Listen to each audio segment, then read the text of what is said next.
Ayan, good morning. So, andito tayo muli sa ating Dolomite Beach mga babayan para maghatid ng update ngayong umaga na to. Ito oh. Ayan, so marami na namang namasyal ngayong umaga dito sa Manila Bay mga babayan. At napakaaga, may mga mga foreigner na nandito, no? Mga Chinese. Ayan, so eto, may nag-comment sa ating video sa YouTube, no, na may beach ba daw na matigas. So siguro nakapunta yun dito, no, nung mga nakaraan na hindi pa ano bang tawag dito, kinocultivate o binubuldos or ano bang tawag, tinatraktura itong Dolomite, kaya matigas talaga nung nakaraan. Parang sabi nga niya sinemento, pero sa ngayon mga babayan hindi na, no, kasi every Thursday, ayan, inaano na to, tinatraktura na to, ayan, no. So malambot na ngayon dito mga babayan. O, tingnan nyo naman yan, no, andyan pa yung bakas ng traktura. Ayan, para mapanatili yung lambot ng buhangin dito sa Manila Bay. Yung matigas naman na part, dito lang. Ayan, dito lang.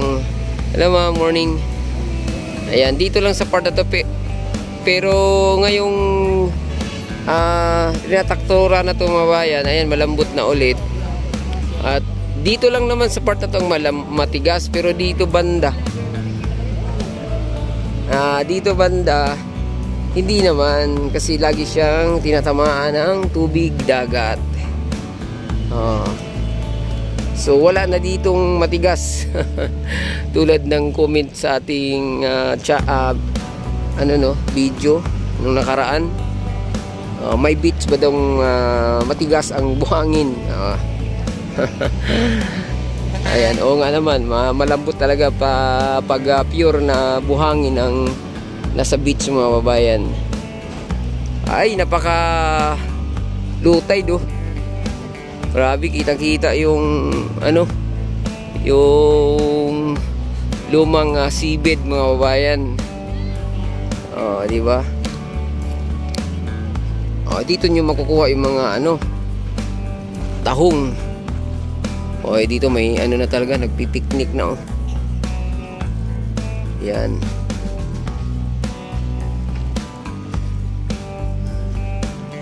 So hindi na ulit pinatag nung ng every Thursday.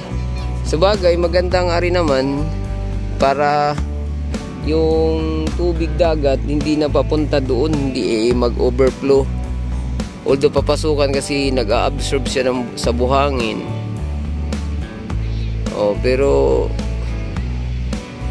maganda pa rin tong ganito, kasi pag may mga katulad nito mga namasyal, parang mataas siya tingnan mga babayan compare dito sa tinulak na ulit, no.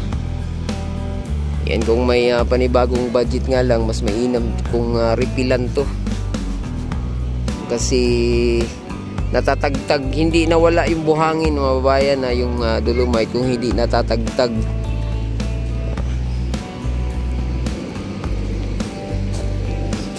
Ayan, no, napakaganda ng ating umaga ngayon dito sa Manila Bay. Tingnan nyo naman, no. Sabi nga ng sikat na kita naman yan, no. Hindi na kailangan sabihin, no. Tingnan, may baby pa sila, oh. Ayan, napakaganda, napakalutay.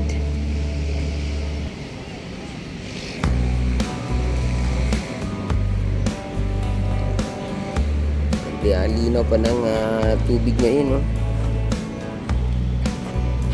Yung reclamation to tuloy-tuloy. Wala na, no. Parang isla na rin.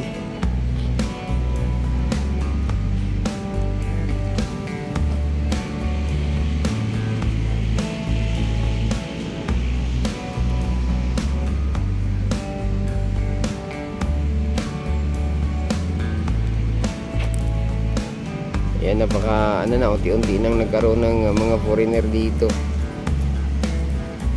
Ayan, tulad niya, no.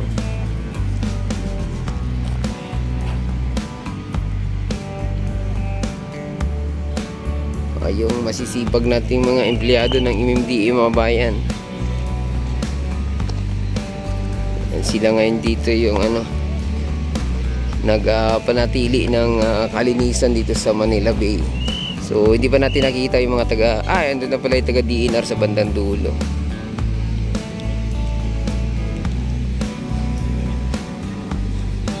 Tuloy-tuloy lang ang dating. Tulad yan, naglalaro, buhangin yung bata, oh. Ayan. Gawa siya ng putumaya.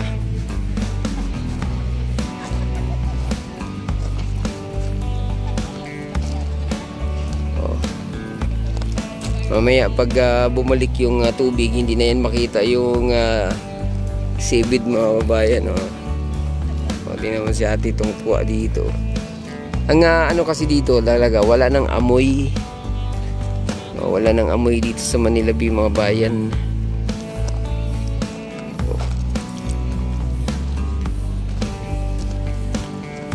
Ang laki ng pinagbago compare dati. Ayan, so ang winawalis na lang ng MMDA dito yung kunting basura na naanod ngayon dito, no. Ayun, oh.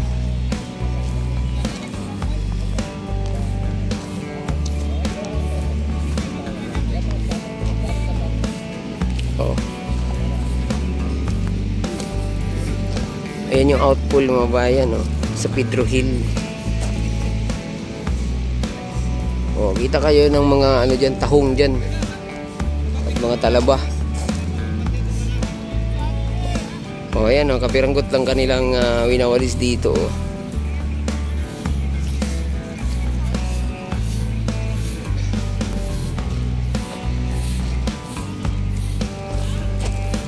Mga masisipag nating mga empleyado ng MMDA mga bayan.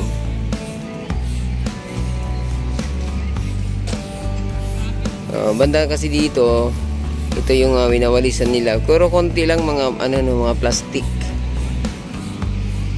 Yan, dito tayo konti doon.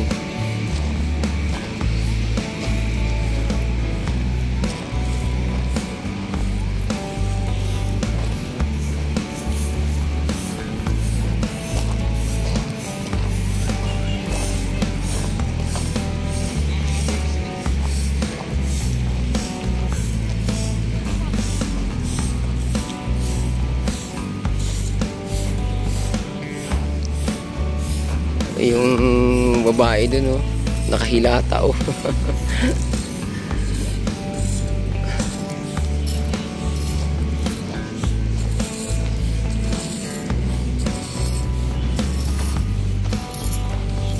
Ginagamitan pala dito ng kalaykay yung mga babayan.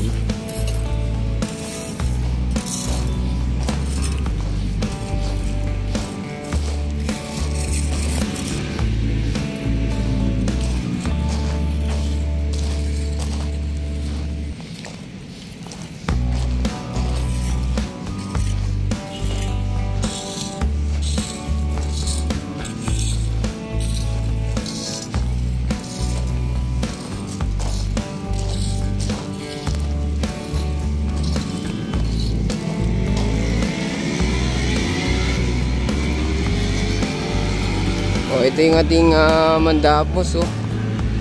Ganda.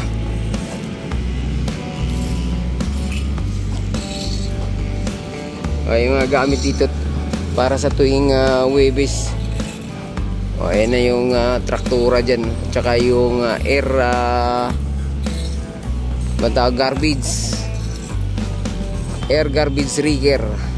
Ayan ang nakalagay dito mga bayan. Ganda, no? Ang banayad ng ating tubig dito sa Manila Bay.